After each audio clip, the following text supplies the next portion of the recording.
Right. Where's mine?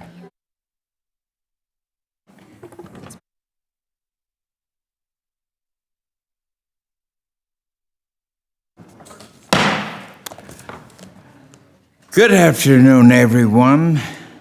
The committee will come to order, and I note that a quorum is present. And before we get into starting with our bills, I'd like to welcome our newest member, Miss Marcy Capter from, yes, let's give her a hand. Miss Capter is a dear and longtime friend of mine, and she has had a distinguished long-running career as a member of Congress, and we just want to welcome you, Miss Capter, and I know you will bring the kind of energy and leadership that you have brought to your other committee assignments, and you're noted for your great tenacious work, your diligency, and your caring about agriculture. We've talked about it many a time, and now you're here. So I'd like to welcome you and allow you, if you would like, to say a few words. Dean of Women's, yes. Well, I don't know if I should say anything, Mr. Chairman. I want to thank you so very much for that rousing introduction, and to the members of the committee, Ranking Member Thompson and every member for welcoming me so graciously to serve on the House Agriculture Committee. Your work and vision are critical to our nation. There's no question about that, and we know how this committee delivers for the American people, for our farmers, ranchers, herders, and agricultural workers who make, build, and grow America. As a former ranking member of the House Agriculture Appropriations Committee, I am so grateful to join this committee to help America meet its agricultural horizons in this 21st century. My focus has long been on protecting America's farmers against unfair global trade practices, investing in rural development, promoting a broad range of innovations in biofuels, and advancing cutting-edge animal and agricultural research, including in the field of medicine. I especially look forward to partnering with you to support the WIC and senior farmers market nutrition programs that strengthen local agreements by connecting families and seniors in need with coupons to purchase produce at local farmers markets and fruit stands.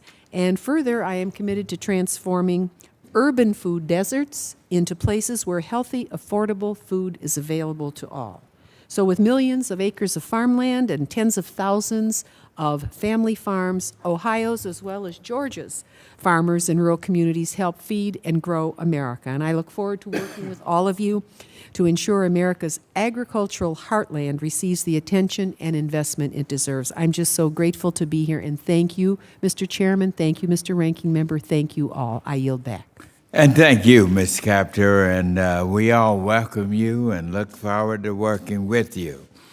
Ladies and gentlemen, we are here to consider the committee's budget views and estimates for fiscal year 2023, as required by the Congressional Budget Act and in compliance with House rules. Each member has been provided a copy of the material that's on the agenda for today. And I'm pleased that I was able to work very well with our distinguished ranking member in drafting this letter.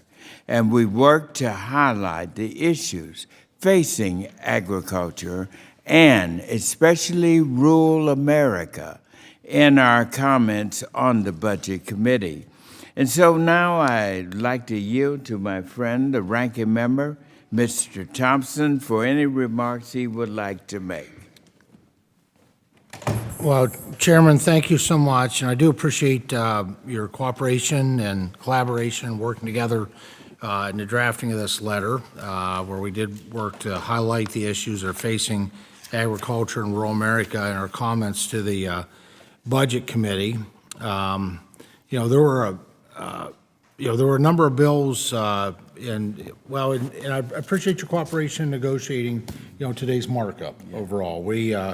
A lot of good work that was done together. A number of bills that were dropped from today's meeting due to the need for just further revisions, vetting, and technical assistance, and I appreciate that decision. And while there are other pieces of legislation that were ready for markup but not included in today's proceedings, we look forward to working with you on those important priorities. Last July, the President issued an executive order promoting competition in the American economy under the guise industry consolidation was increasing prices for families and wreaking havoc on our supply chains, decreasing wages for workers, and stifling innovation and economic growth. And at the time, the majority jammed through, and the President signed into law billions in new spending under the pretext of COVID relief with the American Rescue Plan, and the White House had begun soon-to-be failed attempts to pass trillions more under the President's alleged Build Back Better initiative. All the while, the Biden administration continues to pursue the same regulatory assault on agriculture and industry it had mounted before admitting inflation was even a problem. And then 10 months later, the White House continues to argue consolidation is the blame for a fractured supply chains, historic inflation as the most mainstream. Economists scratch their heads. This information has seeped into Congress through hearings and legislation focused on issues such as cattle markets, energy, and most recently, adult and infant formula. Mr. Chairman, I'd like unanimous consent to submit a recent Morgan Stanley report into the record. The report directly, go ahead. Without objection. Thanks, sir. The report states, and I quote, "The slack created by the COVID recession is being absorbed faster than usual. While some of this is due to supply disruptions created by the lockdowns, we think it was more due to excessive fiscal stimulus provided during the pandemic, particularly the $1.9 trillion package at the end of March 2021. In our view, this was what turbocharged consumption and drove inflation to 40-year highs," end of quote. So we're here today to discuss a selection of bills that range in theme, scope, purpose, and impact. And while few are solid pieces of legislation and offer a dash of hope, others simply demonize industries and kick the policy can down the road. So, Mr. Chairman, I think most of us would agree our farm families need immediate action to address skyrocketing input costs, supply chain uncertainties, and other challenges. I think we can also agree these crisis cannot be mitigated with studies, task forces, third parties, and big government. We need manufacturers, importers, industry, farmers, and other players at the table. We need this administration to stop its irresponsible regulatory action and the majority to stop fueling the fire with out-of-control spending packages and haphazard policy. And I look forward to today's discussion and to continue our work together to develop common-sense solutions to the crisis our rural communities are facing. And with that, I yield back. And thank you, Ranking Member. And ladies and gentlemen, the first order of business today is to adopt the committee's budget views and estimate letter that was prepared in consultation with our Ranking Member, Mr. Thompson, and must be submitted to the Budget Committee pursuant to the Congressional Budget Act and House rules. And now I recognize the Ranking Member for a motion. Thank you, Chairman. Chairman, I move that the committee approve the letter regarding its views and estimates so it may be forwarded to the Budget Committee. This is a debatable motion, members. Are there any members which would like to discuss the letter? Hearing none, no further discussion. The question is on the motion offered by the gentleman from Pennsylvania to approve the letter. All in favor signify by saying aye. Aye. All opposed signify by saying no. In the opinion of the chair, the ayes have it, and the letter is approved. Does any member wish to file any supplemental or minority or additional views on the letter that will be transmitted to the Budget Committee? Any members? So, with the approval of our budget views and estimates completed, we will now move to the consideration of the legislation on our agenda today. These bills address some of our supply chain issues, input costs for our farmers and ranchers, and ultimately the resilience of our great American economy. And I look forward to our discussion today, as well as hearing directly from the sponsors of these bills. And I would also like to thank the wonderful team at the Department of Agriculture for their technical assistance, very valuable assistance that they have provided on several of our bills under consideration today. And now I yield to the ranking member, Mr. Thompson, for any comments you'd like to make. All right, Chairman, thank you very much. I want to thank you for your collaboration and the collaboration of both our staffs working together on these bills today. Especially, I know it's part of it, what we're looking at is as perhaps with some in a unanimous consent package. And I'd like to address two bills in particular included in this package. H.R. 2518, Producing Responsible Energy and Conservation Incentives and Solutions for the Environment, or the PRECISE Act, introduced by Representative Henson of Iowa, and my bill, H.R. 2606, is sponsoring USDA sustainability targets in agriculture to incentivize natural solutions, or the SUSTAINS Act. The PRECISE Act, I want to thank Representative Henson for her leadership on this important bill. Through science and innovation, American farmers have become the most efficient producers of food and fiber in the world. Adopting new technologies and practices such as precision agriculture can be expensive, and farmers already borrow more money each year to produce a crop than what most Americans will borrow in a lifetime. This legislation provides increased assistance for precision agriculture through existing conservation programs, EQIP, CSP, and the Conservation Loan Program. Expanding precision agriculture technology will help producers reduce inputs and production costs while providing both environmental and climate benefits. Now, this is a common sense bill, and I thank the chairman for its inclusion in this package. The SUSTAINS Act, USDA's conservation programs, provide producers and landowners with a variety of voluntary incentive-based tools to address natural resource priorities. This includes cost-share opportunities for improving soil and water quality, wildlife habitat, and expanding the use of practices that sequester carbon. However, while the demand for these programs has remained strong, NRCS is only able to fund and provide technical assistance for a fraction of the applications. At the same time, many large corporations have made public commitments to lower their carbon footprint within their supply chain, but are struggling to find the best way to achieve those goals. And to help encourage more private sector investment into conservation and introduce the SUSTAINS Act, this legislation authorizes a new account at USDA that allows for the private sector to make donations, which would in turn be used to fund conservation projects through all the existing programs. In doing so, we can allow companies and businesses, large and small, to partner with both USDA and producers for targeted conservation projects that would benefit agriculture and the environment. Creating this account and authorizing donations gives the private sector the opportunity to help meet their public climate change commitments and demonstrate their climate credentials by investing in proven conservation programs administered by USDA.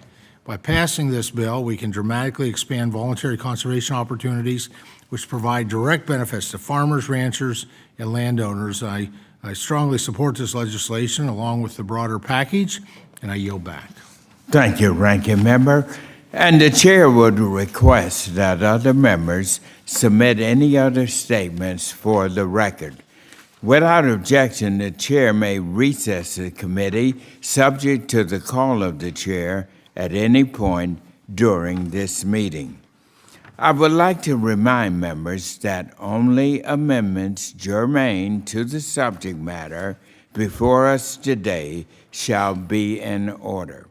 No motion or proposition on a subject different than that under consideration shall be submitted under the color of amendment And members are reminded to unmute when you are recognized to speak, and when you're not, to please make sure you are muted, and to appear on the screen when they are called on to vote if they are participating virtually today. Amendments submitted in advance for any matter under consideration today were emailed to members' offices last night and earlier today. Members will be responsible for having before them the text of any amendment. Short of that, please let us know if you need assistance. Pursuant to Committee Rule 3I and House Rule 11, Clause 2, the chair may postpone further proceedings today on the question of approving any measure or matter of approving any measure or matter or adopting any amendment on which a recorded vote is ordered. We have majority and minority committee counsels with us. If any member has any legal questions relating to the legislation that we are considering today, please let us know so that we can get you any legal interpretation you may need. Also, with the cooperation of our ranking member Thompson and other members on our committee, it appears that we have worked out an agreement on 5 bills scheduled for markup today. And these are House Resolution 7764, a bill to direct the Secretary of Agriculture to provide additional payments under the Environmental Quality Incentives Program for implementation of a nutrient management practice and for other purposes. And then we have H.R. 2518, producing responsible energy and conservation incentives and solutions for the Environment Act, or called the Precise Act. And then we have H.R. 2606, sponsoring USDA sustainability targets in agriculture to incentivize Natural Solutions Act of 2021, or we call the Sustains Act. And then we have H.R. 4140, the Butcher Block Act. And then we have H.R. 7675 to amend the Department of Agriculture's Reorganization Act of 1994 to establish an agricultural and food system supply chain resilience and crisis response task force, and for other purpose. Before we begin, is there any member that might seek time to speak on any of these bills in this unanimous consent package? Mr. Yes, Chairman? Mr. Johnson, you're recognized. Thank you, Mr. Chairman, and I want to talk specifically about the Butcher Block Act. The members will note that we have offered an amendment in the nature of a substitute, and that's a part of this en bloc package. They are largely technical fixes suggested by TA from USDA. There are no substantial changes in the ANS, so I thank you all for allowing that to be included in the bill. So let's just back up half a minute and talk about the nature of these cattle markets. We know that for producers to get a fair price and for consumers to get a fair price, you have to have equilibrium. These market forces are powerful. We know that we are about 6,000 head a day short of processing capacity in this country for us to reach that equilibrium. And I think a lot of us feel, frankly, that having as 85% of the market in control of 4 large packers is also suboptimal. The Butcher Block Act, which I have been honored to work with Ms. Spanberger on, really addresses both of those issues. First off, by making robust resources available to build additional capacity. And then secondly, to ensure that that capacity is built outside of the Big Four. Now, the administration looked at Johnson Spanberger months ago. They decided they loved it. They have put it into effect in large part. But we also want to make sure that we're doing our job in Congress and that we are codifying this good work that is getting done, and that we make sure that this program is not just a flash in the pan connected to one administration or to one Congress, but is something that we can continue to rely on to address these key supply and demand issues in the cattle market. I would ask the committee to vote yes on the Butcher Block Act, and so as a result, vote yes on the en bloc package. And with that, Mr. Chairman, I would yield back and certainly would make myself available for questions if there are any. For what purpose does Mr. Harder of California seek recognition? Thank you so much, Chairman Scott. Today I'm proud to speak on my bill scheduled for markup, H.R. 7764. This bill is going to direct USDA to provide a temporary cost share of up to 100% for the planning and implementation of a nutrient management plan through the Environmental Quality Incentives Program, which we all know as EQIP. Specifically, this is going to provide 100% cost share for any producer practicing and implementing nutrient management through EQIP under the 590 standard. Basically, it means that any farmer who works with NRCS to develop and implement a nutrient management plan for their operation will be getting access to these payments. This is more critical than ever as we've seen the cost of everything go up around us, and we know how much it's hurt our producers, especially when they're trying to buy input like fertilizer. So as fertilizer prices surge, folks need alternatives, and this is going to help address this. It's also going to further conservation practices. It's going to reduce fertilizer use, lower costs, while also providing resource benefits like clean water and reduce carbon use. And by partnering with a trusted program like EQIP, a lot of our producers can get the peace of mind knowing that they're doing things that are good for their land and for their bottom line. So thank you, Chairman Scott, and your team for helping us bring this bill together for markup today. And thank you to Rep. Costa, who has co-sponsored this bill and is a big supporter as well. Thank you so much, and I yield back. Member that seeks recognition? Oh, Mr. Davis of Illinois. Thank you, Mr. Chairman. I'm glad to see several bills move through this committee today. I was disappointed that my bill, the Farm Credit Administration Independent Authority Act, which I introduced with my colleagues, Representatives Jimmy Panetta, Michelle Fischbach, Abigail Spanberger, and Angie Craig, I'm disappointed it wasn't included in this markup. Rural America's access to credit and a well-working farm credit system is key to our supply chains, and I'm disappointed that this hasn't been made a priority in our markup today. Our bill would have mitigated a serious threat to the viability of the farm credit system by clarifying the Farm Credit Administration as the independent regulator of the farm credit system, stopping implementation of the CFPB's overreaching one-size-fits-all proposed rule on small business lending data collection. If we don't stop this rule from being implemented, farm credit lenders and borrowers will be subject to excessive, duplicative, and unnecessary reporting requirements that, at the end of the day, will demand new, costly IT infrastructure, additional staff, and will ultimately expect lenders to guess the demographic information of a borrower in the name of fair lending if this is left unreported.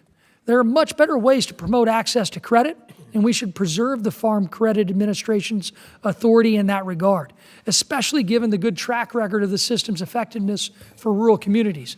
Given the limited amount of floor time that the Speaker has given toward bills of value or substance related to agriculture in rural America, this is a missed opportunity.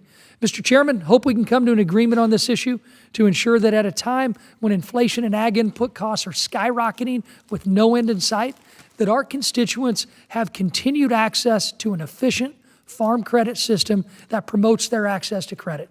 Thank you, and I yield back the balance of my time. Thank you. Is there anyone else seeks recognition? Mr. Chairman, Ms. Ms. Spanberger. Ms. Spanberger, for what purpose do you seek recognition? Thank you, Mr. Chairman. I move 4140, the Butcher Block Act, which I was proud to co-lead alongside my colleague, Dusty Johnson of South Dakota. So this is one of two pieces of legislation that I am looking forward to ushering forward in today's markup that focuses squarely on reducing consolidation in the American meatpacking industry. As our committee heard just last month, we have consolidation and anti-competitive behaviors in this industry that have led to some stunning statistics regarding the share of revenues that make their way back to top producers. For instance, even as prices continue to soar for beef and cattle packers, for beef, and as cattle packers report record profits, cattle producers' share of retail value for beef has decreased from more than 51% in 2015 to less than 37% in 2021. Meanwhile, between cyber attacks, pandemic disruptions, and other stresses in the American food supply chain, we have seen that this issue of consolidation in our meatpacking industry is not just an economic threat to producers, but it is also a national security threat to the United States. I am concerned about the ability of foreign actors to potentially disrupt our ag sector, and this bill takes action. It's also an issue that matters immensely to Virginia's producers. I remember gut-wrenching calls from livestock producers during the early days of the pandemic who suffered severe losses and who were forced to cull animals because they could not be processed in a timely fashion. The lack of processing capacity hurts producers, it hurts consumers, and ultimately leaves America less food secure and economically secure. That's why I was proud to work with Rep. Johnson to introduce the Butcher Block Act. This legislation would establish a loan guarantee program focused on expanding small and medium-sized meat and poultry processing and packing plants across the nation. It is a critical step towards increasing competition and helps provide upfront capital. I was pleased that USDA recognized, as my colleague from South Dakota mentioned, the importance of setting up a program like this and chose to utilize funds from the American Rescue Plan to establish a similar program. But by passing the Butcher Block Act, this committee can codify these efforts, ensure they continue beyond FY23, and provide additional guidance to USDA on how to best implement this financial assistance. Today, our meat and poultry producers are in crisis, and as we heard last month, America is losing a staggering 40 family cattle farms a day. I am proud to support this effort and to help address these concerns and ensure more competitions in the meat and poultry processing industry to benefit producers and consumers alike. I urge my colleagues to support this legislation, and I yield back, Mr. Chairman. Thank you, Ms. Spanberger. Is there any other member seeking recognition? Mr. Chairman, Kim Schreier. Yes. Ms. Schreier of Washington. Ms. Schreier of Washington, you're now recognized. Thank you, Mr. Chairman. I am so glad to see the Agriculture Committee taking action to address the challenges of our nation's food supply chain. We've all had a rude awakening.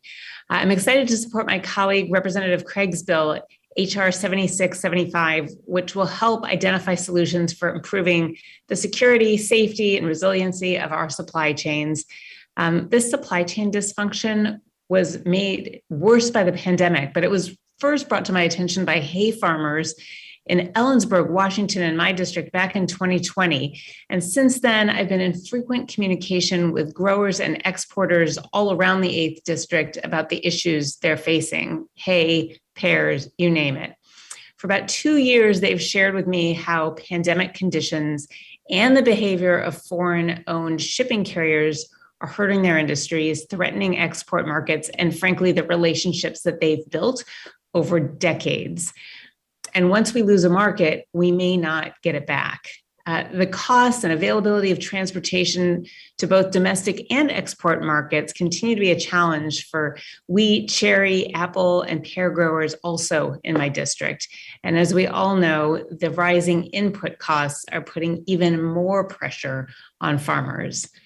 This bill will urgently focus federal resources specifically on the strengths, the weaknesses, and the areas for improvement on our food supply chain. And it will ensure that USDA is consistently meeting with farmers and the private sector so we can develop some collaborative solutions to stabilize our agriculture and food systems. We've got to do more to bring down prices for the American people and to shore up our supply chain. And frankly, shoring up the supply chain is a way to bring down prices. A comprehensive consideration of the ongoing disruptions will benefit consumers and producers. For example, Addressing the shortage of trucking and other transportation availability will allow farmers to get their crops to market more cheaply and more quickly. Similarly, expanding the availability and capacity of meat processing, like my colleague Dusty Johnson was just talking about, and Abigail Spanberger, this bill and theirs will create new jobs, provide more options for small and medium-sized ranching operations like those in my district, and really help lower the cost of meat at the grocery store. Creative solutions like the ones in this bill and several others that we're considering today are a real positive step toward easing burdens on producers and on my constituents and their pocketbooks. And I look forward to voting to pass them both out of committee and onto the House floor. Thank you, Mr. Chairman, and I yield back. Thank you. Any other member seeks a recognition? Ranking member, you're recognized. Well, Chairman, thank you. I've already expressed certainly my support for 2518, the Precise Act, which is one of these 5 bills in this package, and 2606, which is the Sustains Act. We just want to speak briefly on the other 3 bills that are there. HR 7764. We know science, technology, innovation really is what defines American agriculture, and has always been critical for success and sustainability of American agriculture. And improving soil health and encouraging better nutrient management are goals that I believe every member of this committee shares. And I appreciate the work that was done on this bill and efforts to incorporate our comments on the bill. A little more fuller vetting.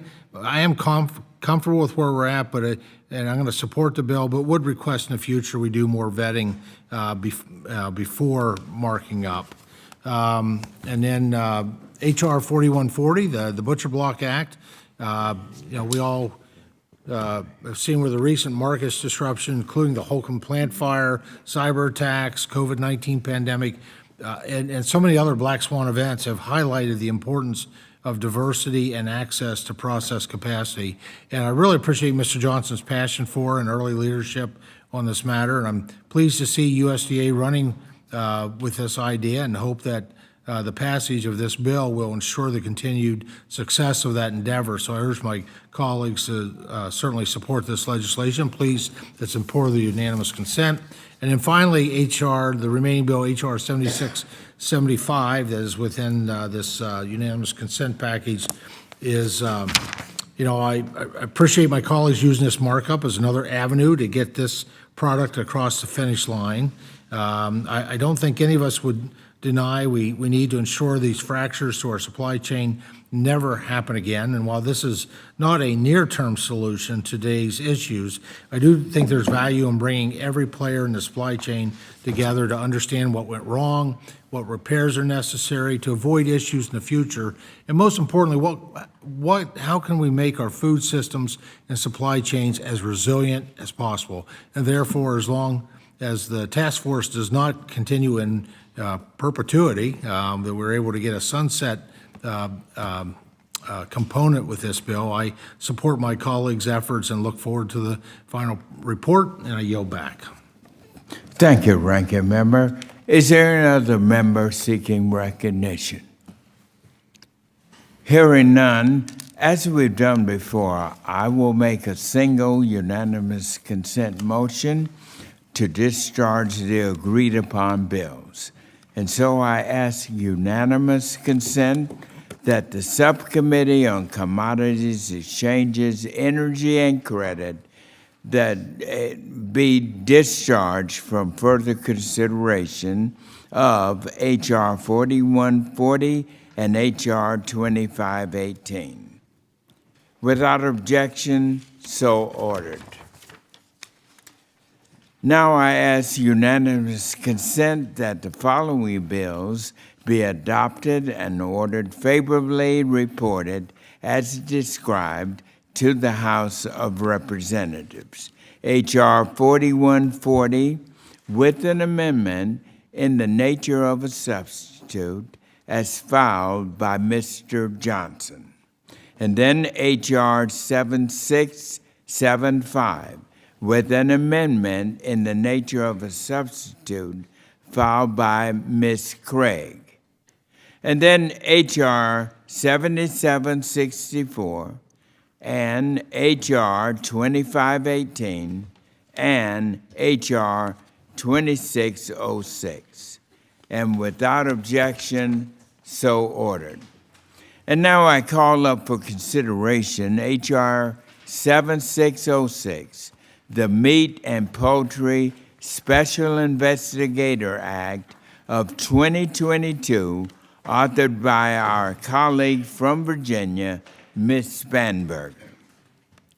Without objection, the Subcommittee on Livestock and Foreign Agriculture is discharged from further consideration of H.R. 7606. And now I recognize the sponsor of this bill, Ms. Spanberger, for 5 minutes. Thank you, Mr. Chairman. Last month, we came together as a committee to hear from cattle producers about the immense challenges they have faced in the past several years and their stunning resiliency in the face of ever-growing headwinds. Mr. Coy Young, a calf cattle producer from Missouri, bravely shared his experience of nearly taking his own life as he worked sun up to sundown to keep his family's operation afloat. His story is distressing, but too many producers, including in Virginia, understand the impossible choices he faced. During the hearing, we all expressed our deep concern for the current state of family-owned cattle operations. We also shared and contemplated some disturbing statistics, like since 1980, 40% of U.S. cattle producers have gone out of business.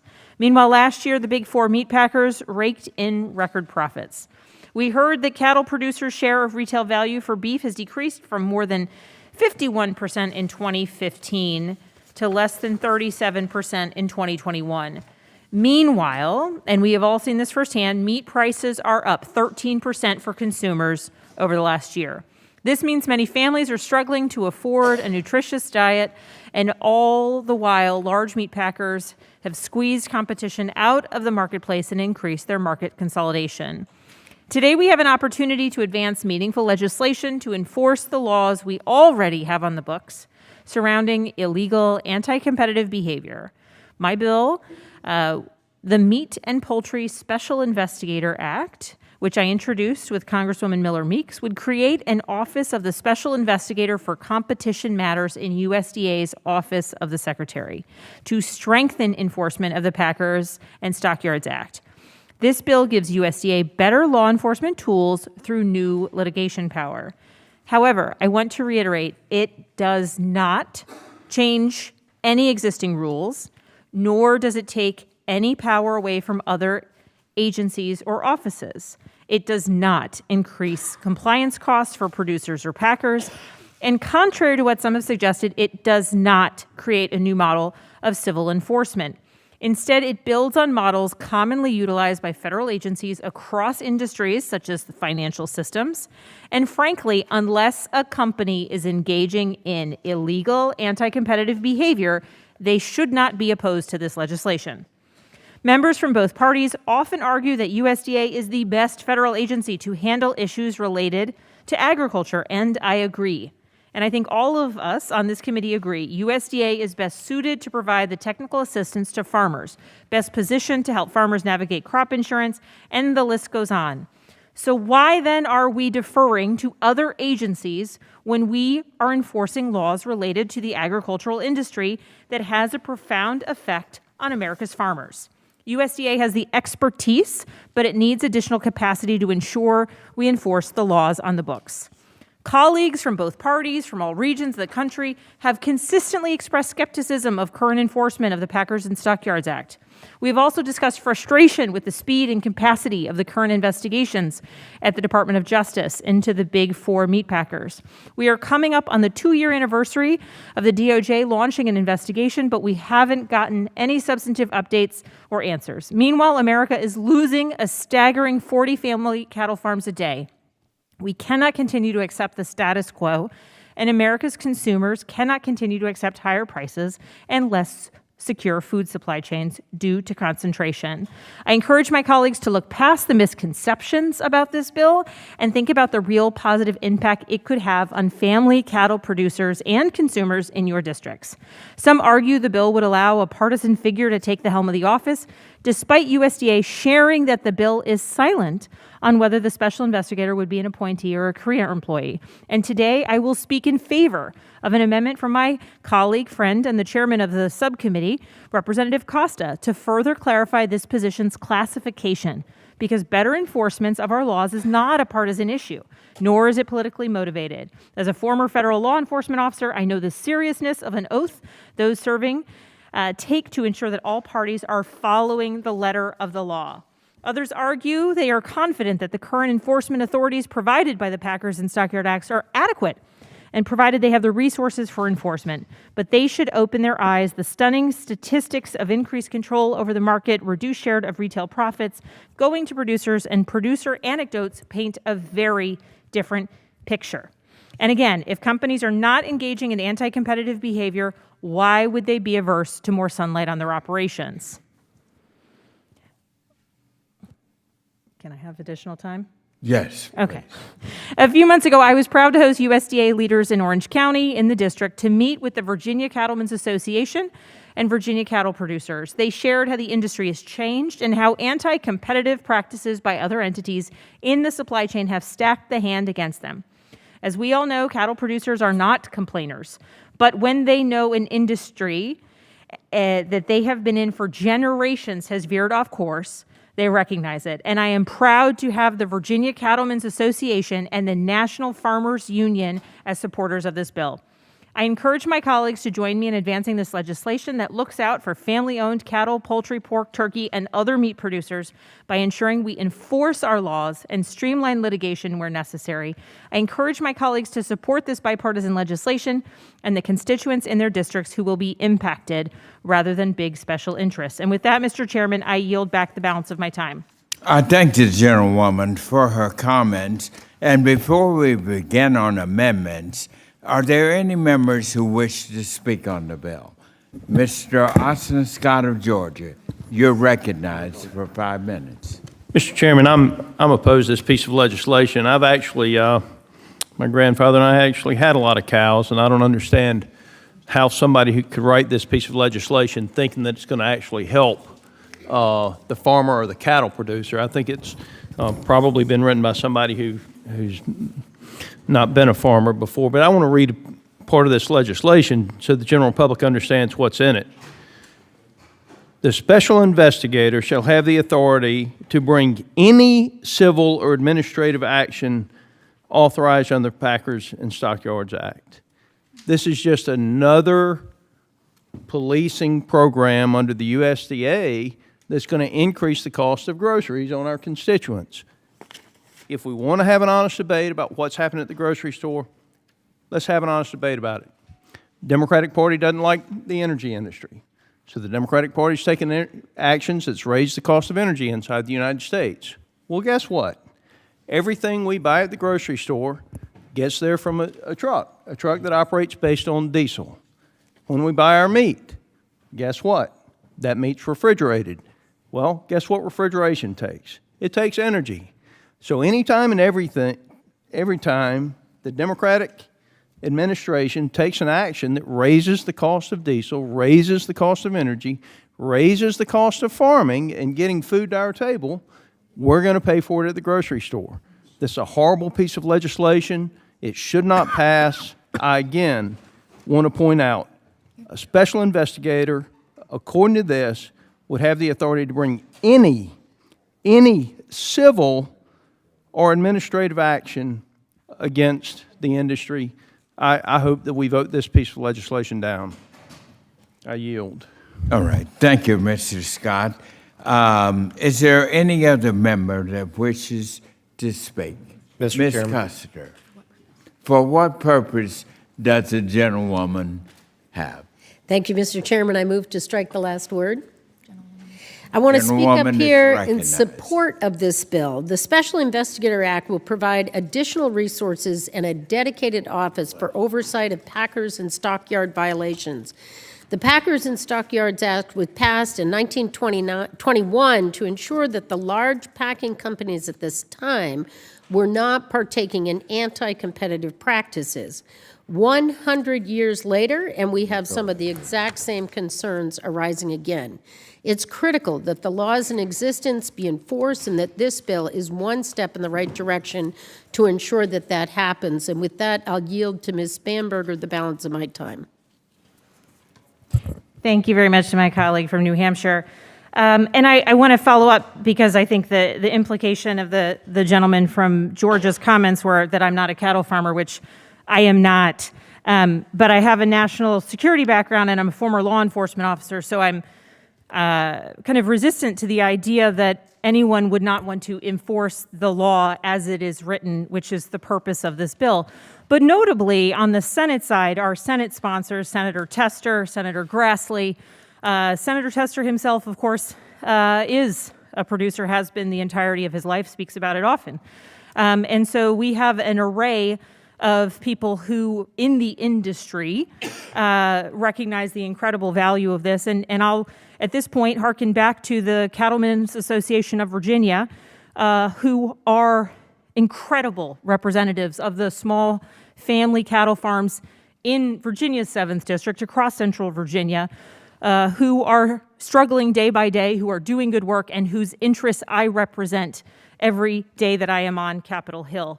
And so it is with their encouragement, with their support, that I continue to pursue this bill, and I'm grateful for the co-sponsorship and the leadership on the Senate side of Senators Tester, Grassley, Rounds, Thune, Daines, Hoeven, Booker, Heinrich Blumenthal, Klobuchar, Stabenow, Hyde-Smith, and Wyden, all of whom have a varied backgrounds in various different industries, including cattle ranchers. Mr. Chairman, I yield back. Time belongs to the gentlewoman from New Hampshire. Mr. Chairman, I concur in the eloquent remarks of Ms. Spanberger, and I yield back. Thank you. Mr. Chairman. Anyone else Mr. seek Chairman. recognition? Mr. Chairman. Either way. You want to go? David Rouser, North Carolina. For what purpose does the gentleman seek recognition? Mr. Chairman, I just want to make a couple comments and also have a request to insert a letter for a record, which I'll get to in a second. I think Gentleman is recognized. Thank you, Mr. Chairman. I think my comments by my friend and colleague from Georgia, Austin Scott, are dead on. This is duplicative. It's not going to do anybody any good, as well-intentioned as it may be, except for most likely drive up inflation even more later on at a time when we're going to least afford it. Mr. Chairman, I have a letter here in my hands from the American Farm Bureau Federation dated May 3rd of this year to the leadership of the House Agriculture Committee and the Senate Agriculture Committee with a number of questions that I won't get into other than to say that they are very good, thoughtful questions that I think deserve to be answered. And I would highly suggest that the committee get these answers before we go to the floor, certainly in June or whenever it happens to be. I'd like to insert this letter for the record. Without objection. Thank you, Mr. Chairman, and I yield back. Thank you. Does anyone else seek recognition? Mr. Thompson, for what purpose? Mr. Chairman, I seek recognition to speak on H.R. 7606. Gentleman is recognized. Thank you, sir. Thank you, Mr. Chairman. Regrettably, I have to express my strong opposition to the gentlelady's legislation. Unfortunately, it appears I correctly predicted that our recent Packer hearing was nothing more than an exercise in political theatrics designed to support unvetted and controversial bills like this one. Based on my experience, additional layers of bureaucracy don't solve problems. If anything, they create new problems. And in this case, it's hard to even tell what alleged problem this legislation is aiming to solve. Is it consolidation? Well, if so, Packer concentration has been relatively steady for decades, and regardless, this bill does nothing to change that. Maybe it's supposed to address rising food prices. If so, it seems almost laughable that an unfunded office with duplicative authorities is going to solve that problem by filing lawsuits against Packers at the whims of the secretary. What about a supposed lack of enforcement of the Packers and Stockyards Act?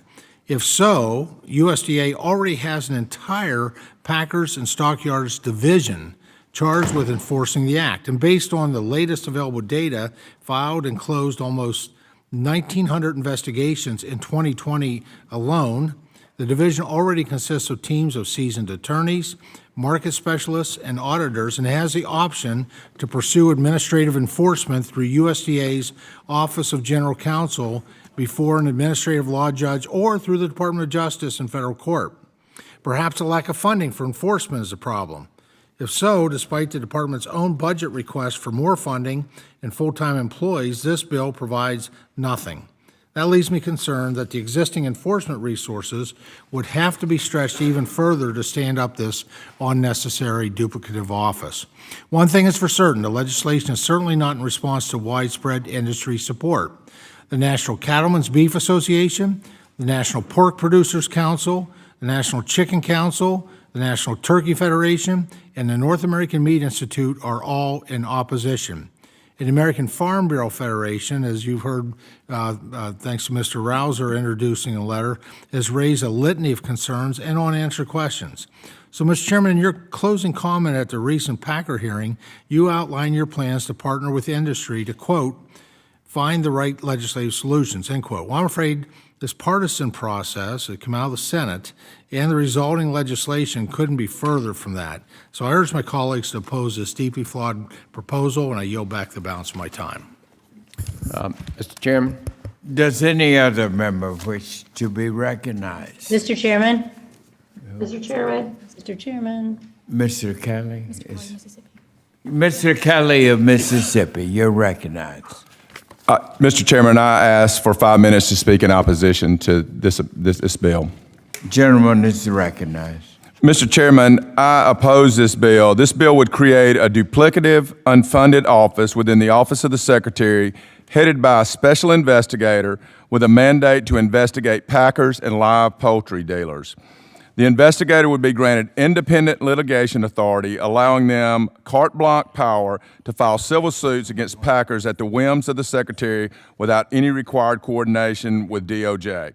The office would also be responsible for liaising with DHS on cybersecurity issues. Mr. Chairman, we don't need more bureaucracy in the federal government. We do need to enforce the laws we have, but if Department of Justice needs more investigators, they need to be asking for us, not us in the Agriculture Committee. And with that, I yield back. Thank you. Does any other member seek recognition? Mr. Chairman. Ms. Pingree of Maine, for what purpose does the gentle lady seek recognition? I'd like 5 minutes to speak in favor of the bill. Gentle lady is recognized. Thank you very much, Mr. Chair. I'd like to yield my time to Representative Spanberger. Mr. Spanberger, you're recognized. Thank you. Some of the comments related to this bill have been that the bill would be duplicative and that it would create some level of redundancy. But the purpose of this, and I gave an example in my opening comments, is that we have already seen for 2 years now the Department of Justice is investigating potential violations of Stockyard and Packers Act, but yet we have no updates. It's 2 years without any movement, and it's due to a lack of expertise. And the Office of the Special Investigator will help coordinate strategy with various offices within USDA and with DOJ, empowering USDA to put people who actually understand agriculture in a stronger position to oversee the industry and enforce the law. We know that DOJ is expected to oversee an overwhelming number of industries, and they only have but so much capacity to bring cases forward. And given the data of changes to the industry and that has been so glaring, producers and consumers really deserve an investigative entity that is focused on a narrow and specific level of expertise, and allowing USDA to work in concert with DOJ is important. There's been comments that some of the national groups oppose this piece of legislation, but certainly I would comment that regulated industry does not necessarily have a history of being supportive of stronger enforcement. However, the bill does have the support of many cow-calf producers and the National Farmers Union. The bill does not expand on what constitutes a violation of the Act, the existing law. It does not expand what constitutes a violation of the existing law. It simply elevates the role of enforcement and oversight of competition matters at the department and enhances USDA's enforcement tools. Mr. Chairman, I yield back. The time belongs to the gentleman from Maine. Thank you very much. Thank you, Mr. Chair. Mr. Chair, I yield back as You're well. quite welcome. For what purpose does the gentleman from Georgia, Mr. Allen, seek recognition? Mr. Chairman, I request 5 minutes to speak in opposition to this bill. Gentleman is recognized. Thank you, Mr. Chairman. Georgia, as you probably know, is a leading state in the nation in terms of broiler production and poultry production, and processing are vital to the economy of both the state and at large in my district. I've had multiple of my constituents reach out to express their concerns with this bill and to explain how detrimental and duplicative it would be to the Georgia poultry industry. USDA already has a longstanding group of seasoned lawyers under current law charged with enforcing the PSA, with the authority to investigate practices and, if needed, bring administrative action to force compliance. This bill would duplicate the enforcement functions already in place at USDA, adding more bloat and cost to the federal bureaucracy. Currently, when USDA wishes to initiate civil action against a processor, it calls on the Department of Justice. The applicable U.S. Attorney's Office then coordinates cases across the department to ensure an alignment of priorities and resources. This is not a special aspect of the PSA or USDA. Most federal agencies work through DOJ in this manner when bringing civil actions. This bill would upend this well-established framework, bypassing DOJ with a single political appointee given free power to file lawsuits in federal courts. The result would be the confusion of the law enforcement chain of command, undermining of DOJ's role as the litigation arm of the federal government, and could risk confusion and misapplication of resources. Finally, this bill would complicate cybersecurity coordination across the U.S. government. If it is signed into law, this bill would charge this office of the Special Investigator for Competition Matters with liaising with DHS on cybersecurity issues. It is highly unlikely a PSA attorney would have any cybersecurity experience. This legislation would negatively impact 48 chicken facilities in Georgia alone and 474 across the United States. As a senior advisor at USDA said on April 27th Senate Ag hearing, between 2010 and today, there has been a 40% decline in the staffing in the packers and stockyards. Rather than pursue this duplicative, costly, and misguided bill, Congress should seek to fulfill the President's FY 2023 budget request for oversight and enforcement of the Packers and Stockyards Act. Simply enforce the law on the books. Mr. Chairman, I ask for unanimous consent to enter into the record a letter from the National Chicken Council and the Georgia Poultry Federation. Without objection. Thank you, Mr. Chairman, and I yield back. Thank you. For what purpose does the gentlewoman from Florida, Ms. Carmack, seek recognition? Well, thank you, Mr. Chairman. I seek recognition to speak for 5 minutes in opposition to this bill. The gentlewoman is recognized. Thank you, Mr. Chairman. This bill confers extremely broad and new enforcement authority at a time when USDA is writing new rules for the Packers and Stockyards Act. In 2010, at the time, Secretary Vilsack wrote Packers and Stockyards rules. Congress had to stop them in multiple appropriations bills. How can we authorize more enforcement when we haven't even seen the new rules? How can you be sure that litigation by the special investigator enforcing the new rules will not result in higher costs for producers and consumers, especially at a time with record inflation? I'm deeply concerned about impacts of how these new rules would impact everyone in the supply chain, particularly after so many of those who will be impacted have come out in strong opposition to this bill. I'm not just talking about the major processors. I'm talking about livestock producers like those in Florida. After all, we are the #2 in the country for cow-calf operations, and I am speaking today on their behalf. There's a lot of questions that my colleagues have raised that I believe are valid, that speak to the industry and with knowledge. So I hope those go addressed, and with that, I yield back. Thank you, Ms. Carmack. And now, does any other member seek recognition? Mr. Chair, I seek recognition. For what purpose does the gentle lady from Connecticut seek recognition? I'd like to yield, I'd seek 5 minutes to speak on this issue. The gentle lady is recognized. I'd like to yield my time to the gentlelady from Virginia, Ms. Spamberger. Ms. Spamberger, you're recognized. 5 minutes. Thank you so much to my colleague from Connecticut. I keep hearing people say that this would be somehow unique or that it would provide some unusual level to the change to the way that this would be put in place. But indeed, there are other agencies that have a similar construct that work in concert with DOJ. So this isn't actually unusual for a premise. It's recognizing the unique nature of our cattle markets, of our livestock markets, and bringing in the expertise that exists within USDA, FTC, SEC, the U.S. Postal Service. They can bring civil cases. So, in fact, this is something that, frankly, should have been done a long time ago to ensure that we were allowing DOJ the coordination and resources and the knowledge that exists within USDA. The idea that this might take away somehow resources from USDA's other work, nonsense. The Special Investigator's Office does not take any funding from the Packers and Stockyards Division. That's one of the benefits of locating it within the Secretary's office.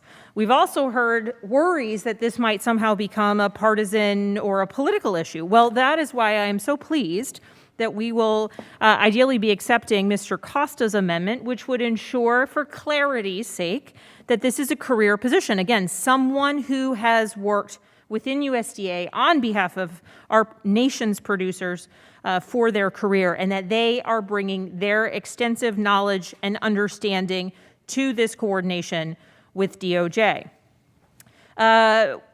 Hearing some concerns about what this might mean for the ability to get after cyber attacks and challenges related to cybersecurity. Well, we've seen from the JBS cyber attack that concentration at the packing level is a threat to our food supply.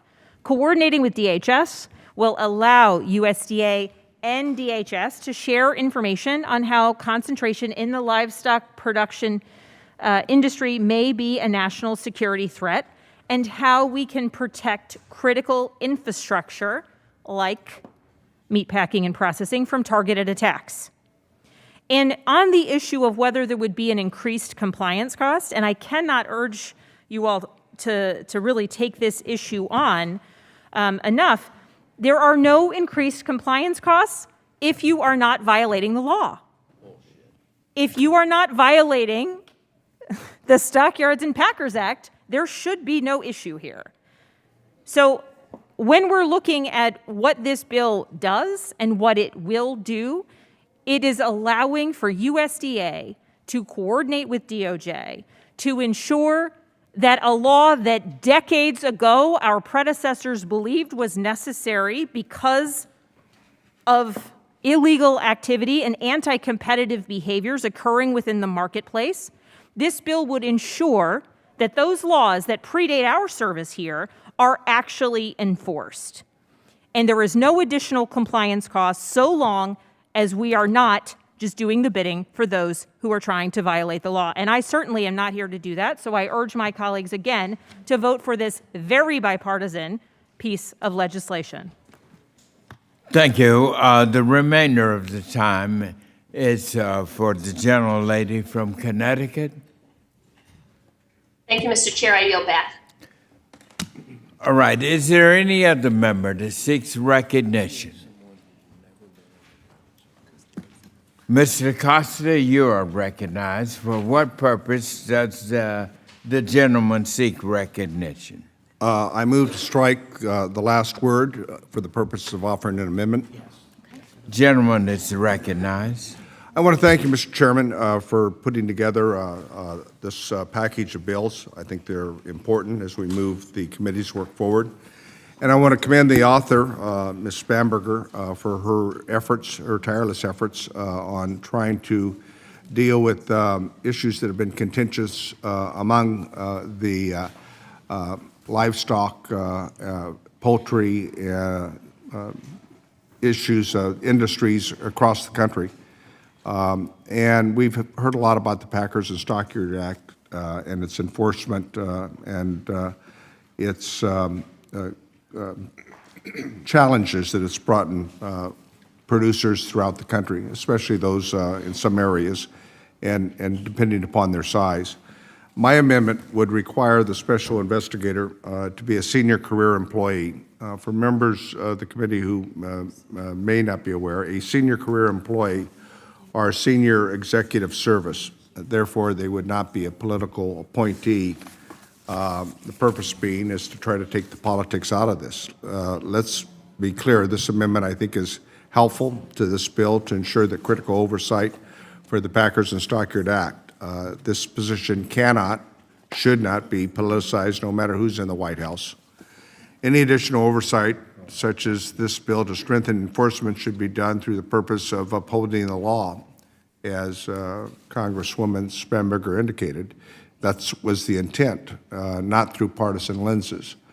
I think it's also important to note that how difficult this COVID-19 pandemic has been upon American agriculture at every level, from the producers to the processors and the employees who every day work so hard to put food on America's dinner table, which is a national security issue. There is other pieces of legislation that have been noted over on the Senate side and others that are moving. I view this as a work in progress. I want to encourage the author to stay with it. I hope, as the chairman indicated at the end of the last hearing, that we can work our differences out on this. That has been the tradition of the House Ag Committee. While we may have our differences, to be sure, the fact of the matter is that the cost of groceries in American stores are as a result of multiple factors. Obviously, this inflationary period is, I think, worrisome for all of us, and we have to do what we can to knock down this inflationary rise so that American consumers can continue to feel comfortable about putting food on America's dinner table every night. So this is an attempt to deal with a part of that effort, and I think as our nation continues to deal with the challenges of COVID-19, and we're not out of the woods yet, to be sure, we must continue to make sure that we're resilient and we use all of the best management practices, whether it's on the farm or whether it's in the processing facility. We all have a lot of farms and processing facilities in our district, or whether it's getting on that truck, that product to the grocery store. It's all part of a very complex, complicated food supply chain that right now is being challenged in ways we could never have anticipated years ago. So with that, I would like to offer my amendment with good intentions and continue to work with the author as we move forward, and I'll yield back the balance of my time. Mr. Costa, do you have an amendment at the desk? Yes. The clerk will report the title of the amendment. Amendment number 1 to H.R. 7606, offered by Mr. Costa of California. Without objection, the amendment will be considered as read. Does anyone else wish to speak on the amendment? Ranking member, you're recognized. Chairman, thank you very much. And I want to thank my colleague, Mr. Costa, for attempting to be responsive to one of the many stakeholder concerns of this legislation. However, I am under no illusion that a career employee would operate outside the direction of the Secretary. And this administration has made very clear their intention to continue harassing the packers and blaming them for everything from the spread of COVID, quite frankly, to the skyrocketing inflation of food prices. And as Mr. Costa said, there are many issues out there that have contributed to the increase in food prices that people are experiencing. Unfortunately, this amendment does nothing to address my concerns about duplicative nature of this office or the near unprecedented independent litigation authority that inexplicably comes along with it. We're going to see, with regulatory compliance brings increased costs.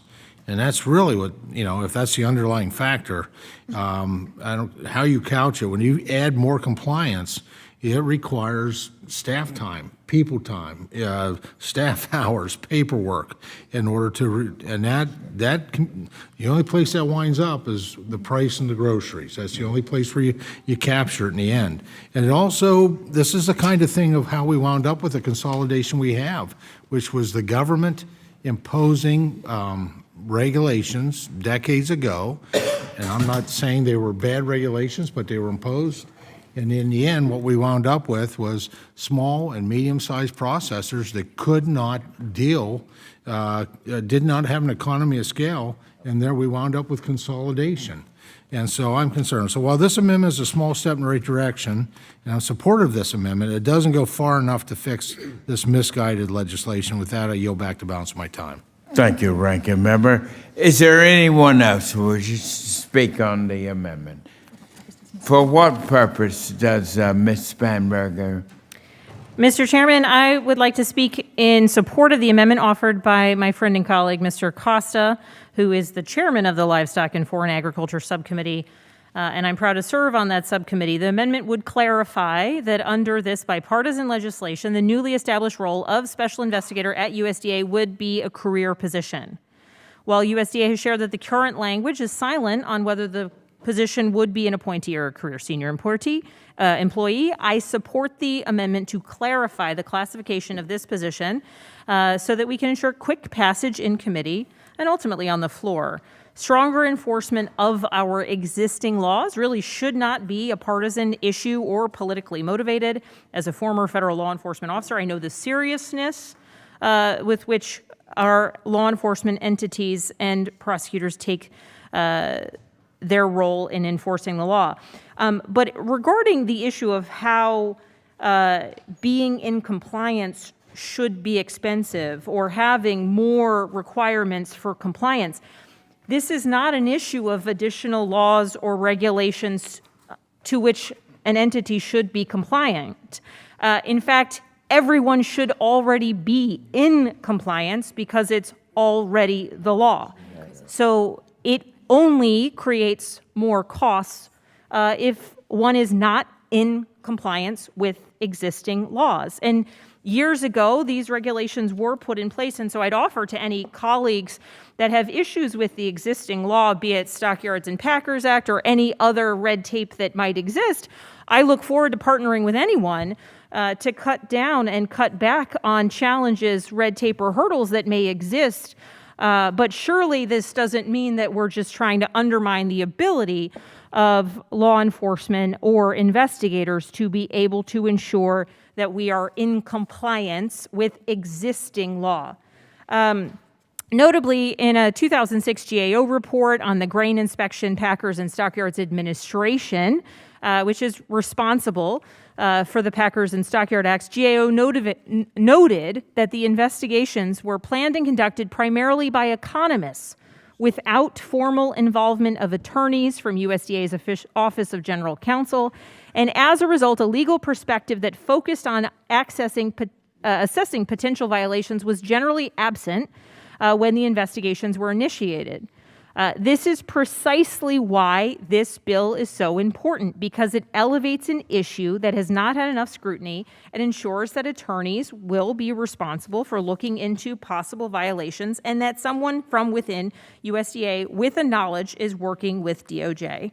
USDA employees are experts on the issues facing farmers and producers, and I believe in their ability to lead thorough investigations and, if appropriate, civil legal action.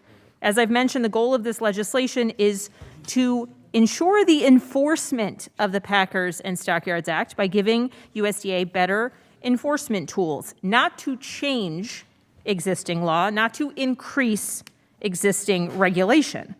But we cannot continue to accept the status quo where market consolidation is increasing, producers' share of the retail price is decreasing, and most concerningly, family cattle farmers are going out of business at an alarming rate. This legislation takes a proactive approach to improving enforcement through the new Office of the Special Investigator for Competition Matters. And those who are leading and staffing this new office will be qualified based on their expertise and their ability to enforce the Packers and Stockyards Act. And this amendment aligns with this important goal. Notably, the U.S. Cattlemen's Association is also an endorser of this legislation, presumably because their membership is already in line with existing law, already in compliance with existing law. This bill simply makes it more straightforward for us to be able to enforce that law by ensuring that the experts and the knowledge base at USDA is leveraged as part of that process. I thank Chairman Costa for offering this amendment that brings clarity to the nature of this role, and I urge my colleagues to support this amendment, which will strengthen the underlying legislation. And with that, Mr. Chairman, I yield back the remainder of my time. Thank you. Does anyone else want to speak? For what purpose does the gentleman from Georgia, Mr. Austin Scott, seek recognition? Mr. Chairman, I move to strike the last word. Gentleman's recognized. Well, if you've listened to the last 5 minutes, it's pretty clear that a career government employee can have a political agenda. And I think that's our concern with this piece of legislation, Mr. Chairman, is that you have somebody, whether they be a senior career employee or not, that has a political agenda. Currently, you've got the Federal Trade Commission that can investigate this. You've got the Justice Department that can investigate this. If it's a publicly traded company, I feel sure the SEC would have the jurisdiction to investigate any illegal or anti-competitive behavior.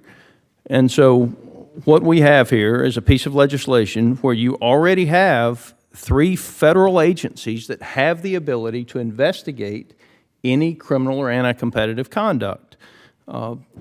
This is a political agenda, and the amendment does very little to fix the problems with the legislation. A senior career employee can certainly have a political agenda, and under this administration, I expect that they would. Now, the American citizens, every time they go to the grocery store, they get kicked in the teeth because of bad policy. It's been bad economic policy that's driven inflation. They go to the gas station, they get kicked in the gut, and it's bad policy towards the American domestic energy production. This is just going to hurt.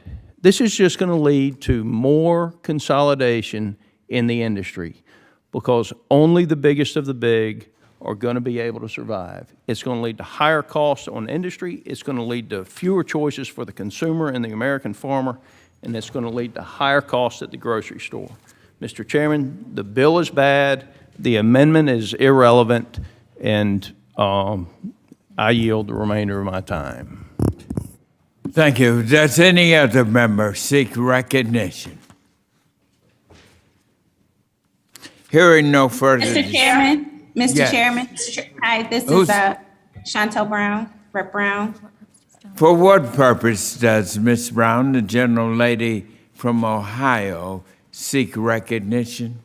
Thank you, Mr. Chairman. I would like to have 5 minutes on the record, and I'd like to yield it to my colleague, Ms. Bamberger. Ms. Bamberger, you're recognized. Thank you. I would like to use this time, and I thank the gentlewoman from Ohio for yielding, to just affirm my faith in law enforcement, affirm my faith in the Department of Justice, and affirm my faith in those who serve our country in agencies working on behalf of the American people.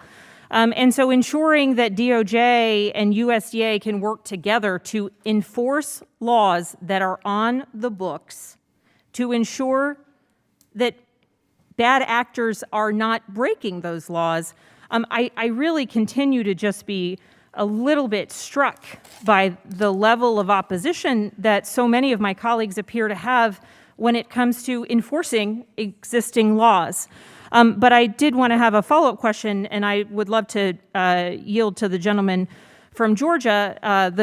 The assertion that this would lead to consolidation, my background is in intelligence and my background is in law enforcement, so it's not in economics. Could the gentleman please explain how this would yield to consolidation?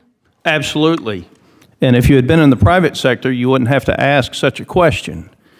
But the more that you increase the cost of doing business, the harder you make it on the small and the mid-sized businesses. If the gentleman in part of his explanation would say how you're increasing the cost of doing business, because presumably every producer you represent is already abiding the law, so there would be no additional actions necessary to abide the law. So where would the increase in compliance costs come from? When you have, through your political agenda, created another mechanism where you're going to investigate a company, when you already have the ability to investigate them if there is a problem through the Federal Trade Commission. Reclaiming my time. Looking at well, then keep your damn time. Some of the other programs that we use under the USDA, would it perhaps also then be advisable to move some of the other programs that fall within USDA to DOJ, to SEC, to FCC? What we are doing with this legislation is recognizing that there is an expertise within USDA that should be leveraged to the benefit of farmers and producers, as we, presumably everyone in this room, would want to see the law enforced. There is a law on the books that prohibits anti-competitive behavior. We have seen through the data and certainly throughout history that DOJ, while it does have investigations and efforts into looking into these systems underway, there's been no progress. You're trying to create a scapegoat for your failed economic policies. Reclaiming my time. Pause. It's just... please. Well, she asked me a question. If she asked me a question, did I not get the right to answer it? Reclaiming my time. That's very democratic of her. Please, all I'm asking is that the questions come through me. Okay. I will recognize you, and then I will recognize you. Is she asking me a question? Mr. Chairman, reclaiming my time, I'm no longer asking the gentleman from Georgia a question. The time belongs to Ms. Spanberger, and then if the gentleman from Georgia, Mr. Scott, would like to be heard, please, you can direct that through me. Please let all inquiries come through me. Thank you. Thank you, Mr. Spanberger, Chairman. you're recognized. Thank you, Mr. Chairman. Going back to the amendment that's put forward, I think it's a strong amendment because it leverages the strength and the knowledge base that exists within USDA as we go about the process of enforcing laws on the books to the benefit of producers across the country who are endeavoring every single day to follow the law, to be compliant with existing law. There's no additional regulation here. There's no additional efforts. There's no additional hurdles put in the way of producers. There's indeed a desire to bring forth the expertise that already exists within USDA and leverage that to the benefit of DOJ's investigations, to leverage that to the benefit of farmers and producers that spend the extra time, the effort, and the energy, and in fact, perhaps the money to be compliant with existing law. Any efforts to say that this is duplicative are wrong. Any efforts to say this create costs are wrong, because every producer should be already in compliant. But if they are not, the law needs to be respected, and there needs to be the resources to be able to investigate malfeasance. That's what this bill will do. I believe that Mr. Costa's amendment makes it stronger. For that reason, I support it. To my colleague from Ohio, thank you for yielding your time. And Mr. Chairman, I yield back the remainder of my time. The remaining time remains with the gentlelady from Ohio. Does the gentlelady yield back? Yield back. Yes, Mr. Chairman, I yield back. Very good. Is there any other member? For what purpose does the gentleman from Mississippi, seek recognition. To speak in support of the amendment, Mr. Chairman, for 5 minutes. The gentleman's recognized. Mr. Chairman, it would be very easy if people could take a win. I heard our ranking member say, although it doesn't go far enough, I support this amendment. At that point, we may not need to talk about the underlying bill again, and we may want to talk about the amendment which he supported rather than trying to go back and talk about the underlying bill. With that, I support this amendment, and I move forward. And your comments make perfect sense. Does there any other member seek recognition? Hearing no further discussion, the question is on the amendment offered by the gentleman from California, Mr. Costa. All those in favor of the amendment signify by saying aye. Aye. Aye. Those opposed by saying no. No.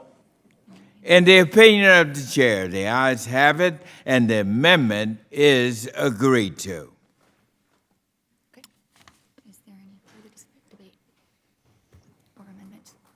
Is there any further amendments or debate on the bill? Mr. Chairman, I have an amendment at the desk. Who seeks recognition? Mr. Panetta from California. Mr. Panetta, you're recognized to offer your amendment. Thank you. Will the clerk... Is it at the desk? Yes, sir. Amendment number 2. The clerk will report. Amendment number 2 to H.R. 7606, offered by Mr. Panetta of California. Mr. Chairman, may I go? Yes, Thank you. without objection. Please proceed. Thank you, Mr. Chairman. I move to amend H.R. 7606, the Meat and Poultry Special Investigator Act, the bill that's been introduced by my colleague and friend, Representative Spanberger, to insert on page 3 after line 4 the following. Quote, in carrying out the requirements of this subsection, the special investigator shall coordinate with the Office of the General Counsel and the Packers and Stockyards Division of the Agricultural Marketing Service, unquote. And then add to page 3 after line 15 the following. Quote, notification, period.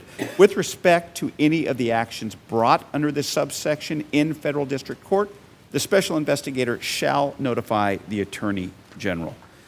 Mr. Chairman, over recent months and even years, it's clear that consolidation within the meatpacking industry has gone largely unchecked. I know that it is in the best interest of each member of this committee to work together with industry and producers to find a solution that provides transparency and accountability not only to our producers and processors, but also to our consumers realizing higher prices at home. Now, just this year, JBS, one of the largest meat packers in the business, agreed to a $52.5 million settlement in a beef price fixing lawsuit where grocers and wholesalers accused the company of working together to suppress the number of cattle being slaughtered starting in 2015 to drive up the price of beef. To date, the DOJ has been investigating potential price fixing in the industry since 2020, but it has yet to provide any updates on its findings. While many factors may have played into this rise in price, such as supply and demand factors, it's also clear from the delays at the Department of Justice in investigating and adjudicating these cases of anti-competitive behaviors, additional resources and cooperation on behalf of the Department of Agriculture is necessary. Now, H.R. 7606 aims to strengthen enforcement of the Packers and Stockyards Act by creating a special liaison between the USDA and the DOJ, the Department of Homeland Security, and the Federal Trade Commission, with respect to competition and trade practices, and allowing the newly created Office of Special Investigator for Competition Matters at USDA to be able to bring civil actions under the Packyards and Stockyards Act.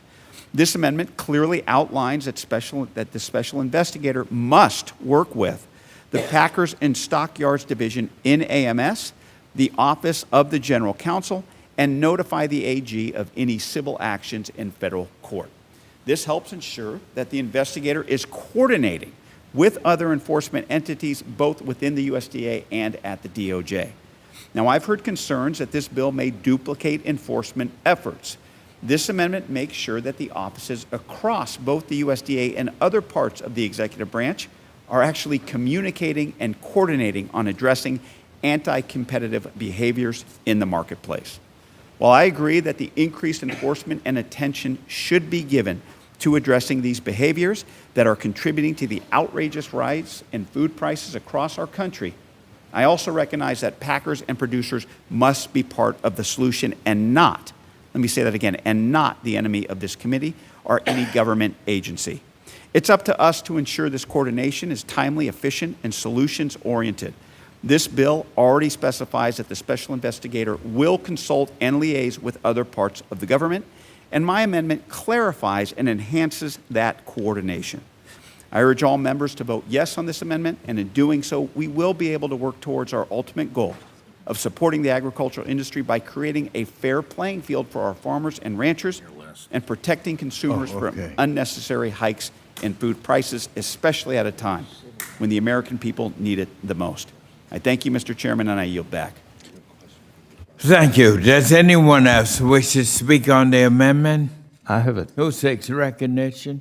Mr. Chairman, I have a question. For what purpose does the gentleman seek Move to strike the last word. I have a question for my friend and colleague, Mr. Panetta.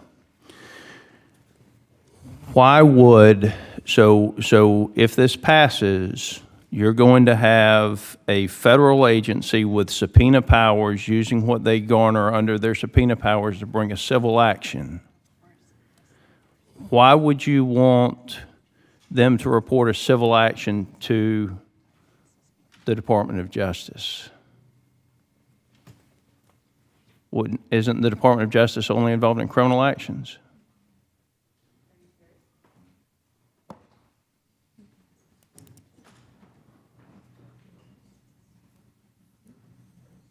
I'm honestly asking you a question. Does the gentleman yield to Mr. Panetta? Does the gentleman yield to Mr. Panetta? Yeah, if it's a criminal action, I get it. But if it's a civil action, what role would the Department of Justice play in it? Does the gentleman yield? Does the gentleman yield?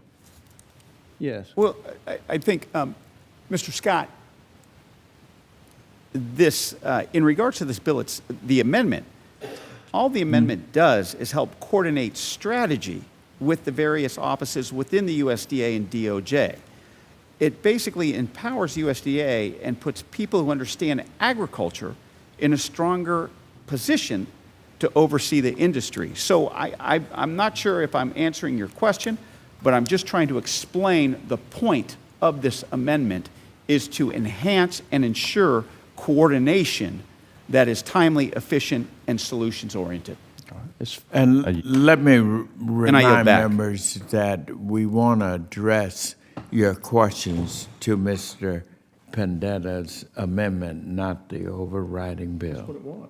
Okay, just want to make sure. Who else seeks recognition? Oh, it belonged to you, the time. Would you yield back? All right. Who else seeks recognition? Ms. Spanberger of Virginia, you're recognized.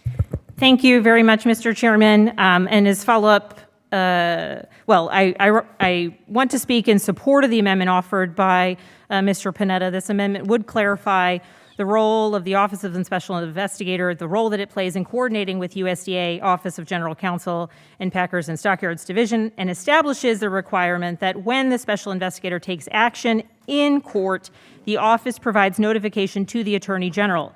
I support this amendment to further clarify that the Office of the Special Investigator should coordinate with other entities that have similar, though not identical, missions and enforcement roles. As I've shared, the Office of the Special Investigator will help coordinate strategy with multiple offices within USDA and within DOJ. Empowering USDA puts people who understand agriculture in a stronger position to oversee the meatpacking industry without compromising current enforcement tools or adding to compliance costs. This will streamline investigations and enforcement, which will benefit the Packers and Stockyards Division, OGC, and DOJ's work as well. This will also ensure that federal investments in enforcement are used effectively and efficiently.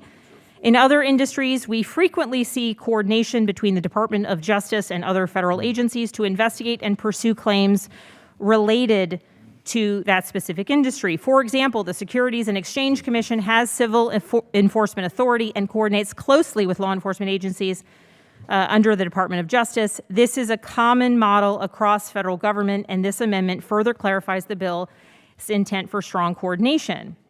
I know there's some concerns and questions from some of our colleagues about how the Special Investigator's Office would interact with existing efforts at the DOJ and the Packers and Stockyards Division to investigate and enforce the Packers and Stockyards Act, and I hope this amendment will help answer and clarify those questions.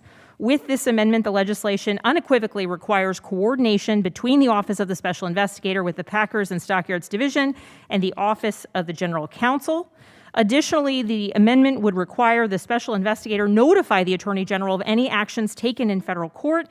This is in addition to the existing language in the bill that directs the Special Investigator to act as the department liaison to and act in consultation with the Department of Justice and the Federal Trade Commission.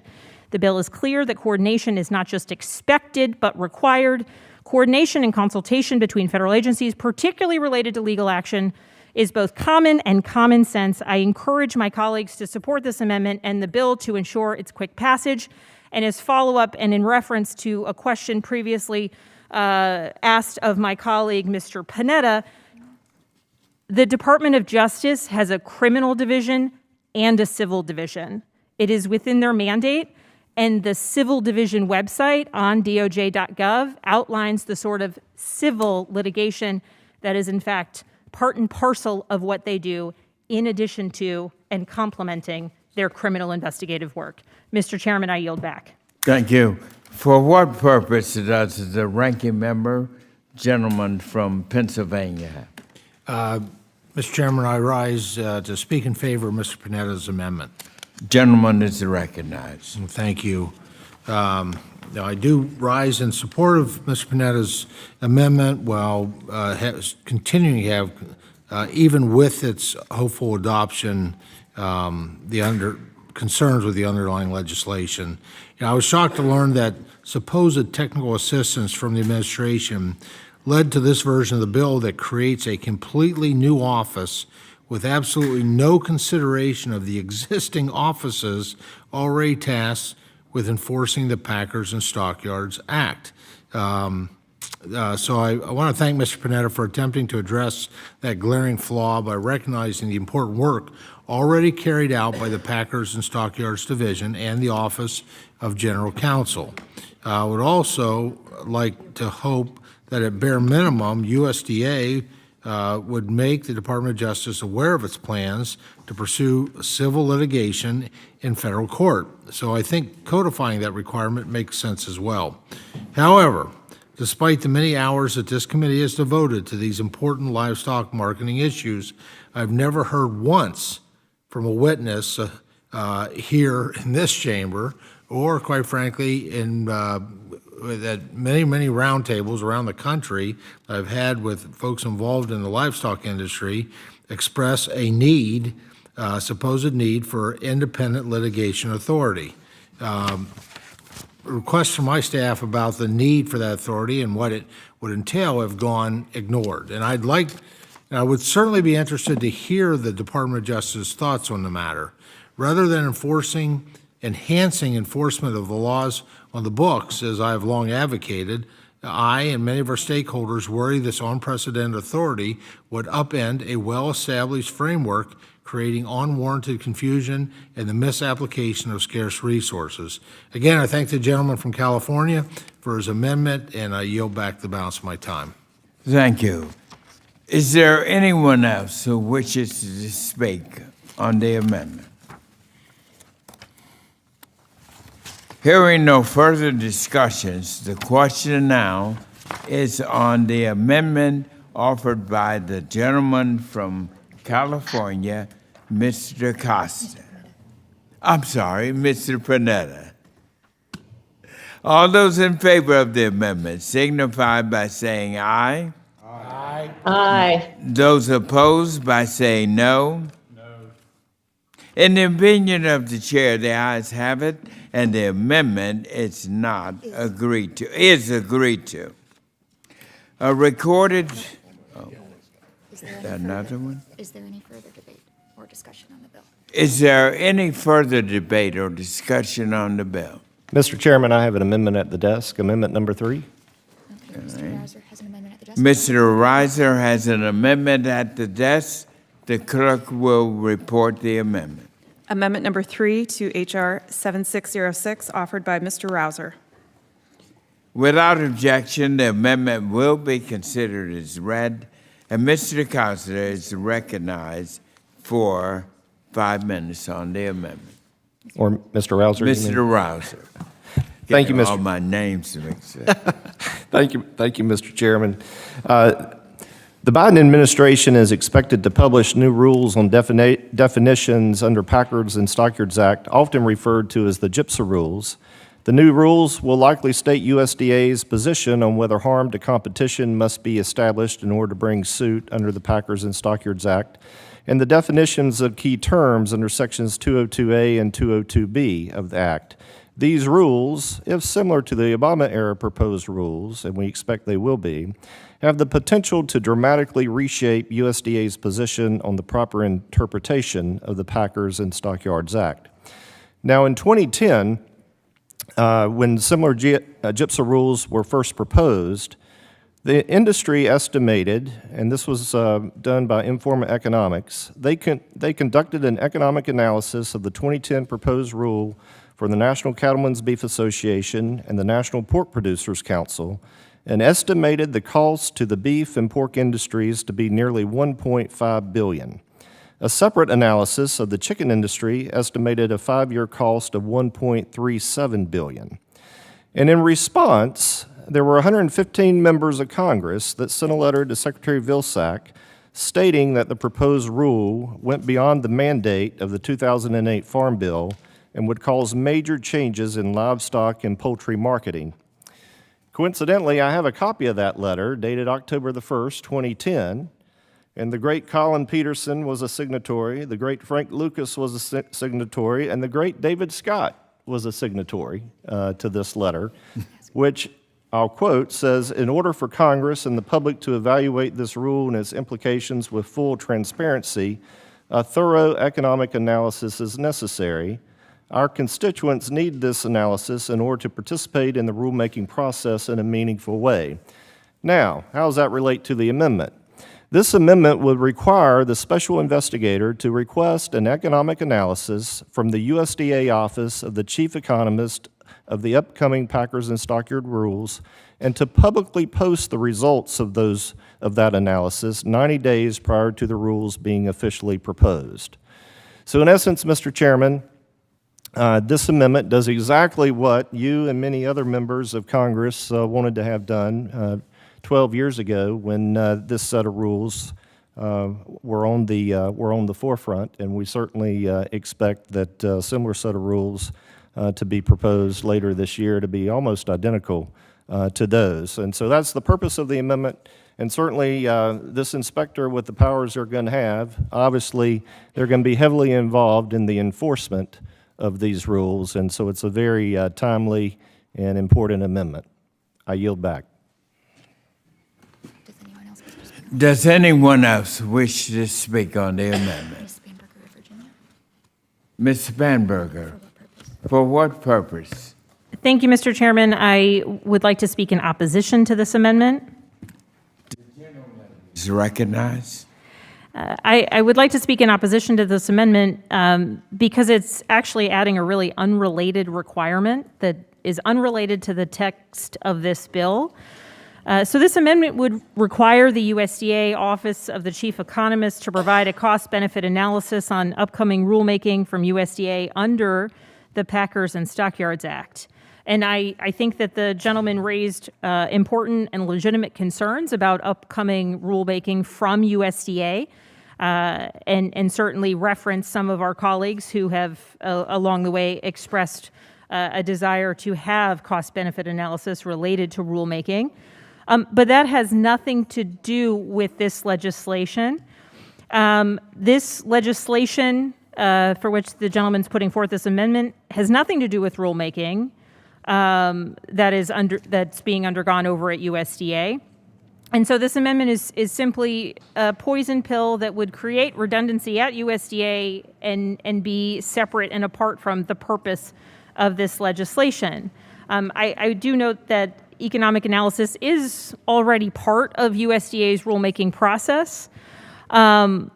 But surely, if the gentleman would like to move forward with this as a standalone piece of legislation, I think there would probably be many members of this committee on both sides of the aisle who would support that. But this amendment offered here today has no bearing on the purpose of the bill. It is unrelated to changes in rulemaking that we are expecting from USDA. And because it is irrelevant to the legislation that we're looking at today, presumably meant as a poison pill, I would oppose this amendment and urge my colleagues to do the same. Thank you. And now, for what purpose does the gentleman from Pennsylvania, our ranking member, seek recognition? Mr. Chairman, I rise to speak in favor and support of Mr. Rouser's amendment. Gentleman is recognized. Thank you, Chairman. I want to thank Mr. Rouser for offering this thoughtful amendment and voice my support for it. As I have said before, the forthcoming packers and stockyards, or gypsum rolls, we continue to hear so much about seem to have been plucked off the shelf by this administration, dusted off, and rebranded as a silver bullet to every conceivable marketplace concern. These regulations are very controversial. They were very controversial the last time Secretary Vilsack attempted to push them through. I was here for that. And it seems the livestock and the meat industries remain very concerned about the breadth of these rules and their potential unintended consequences. If H.R. 7606 were enacted, the special investigator would be charged with enforcing these new rules and have the unfettered ability to test the legal limits of these new authorities. Now, I don't understand how even more regulations to be enforced by a new and duplicative office are somehow supposed to improve prices for producers and consumers. So at the very least, these proposals should undergo a thorough, updated economic analysis, factoring in current industry practices and market condition, and that is exactly what this amendment would require. And I think this is a very reasonable exercise in good governance, and encourage my colleagues to support this amendment, and I yield back.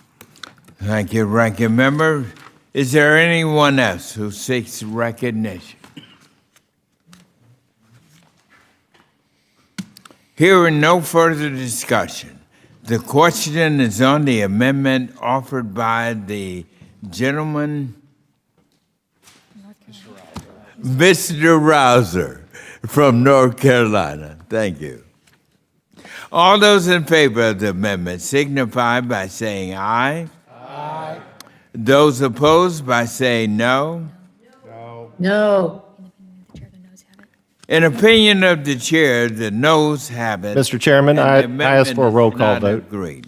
I ask for a roll call vote. A recorded vote has been requested. A recorded vote is so ordered, and further proceedings on this amendment will be postponed. Is there any further debate on amendments or the bill?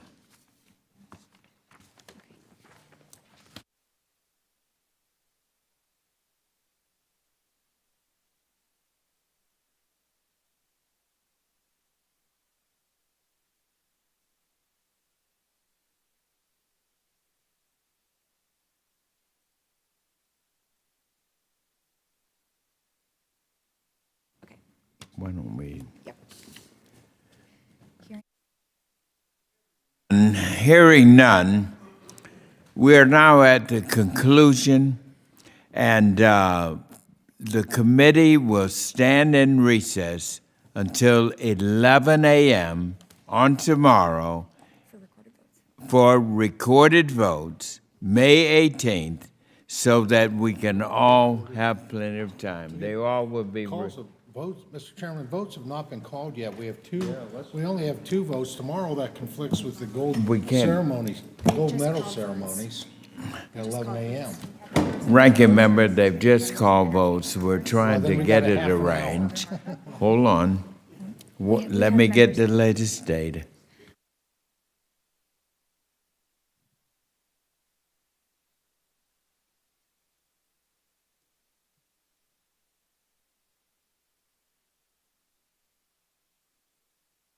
All right.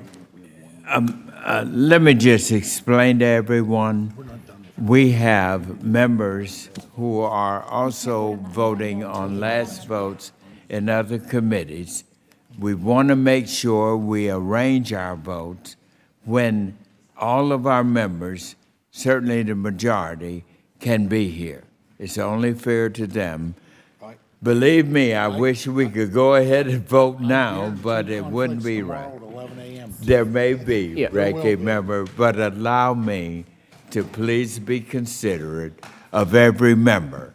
Now, this committee stands in recess till 11 a.m. tomorrow, when we all will have a convenient time to vote on these measures.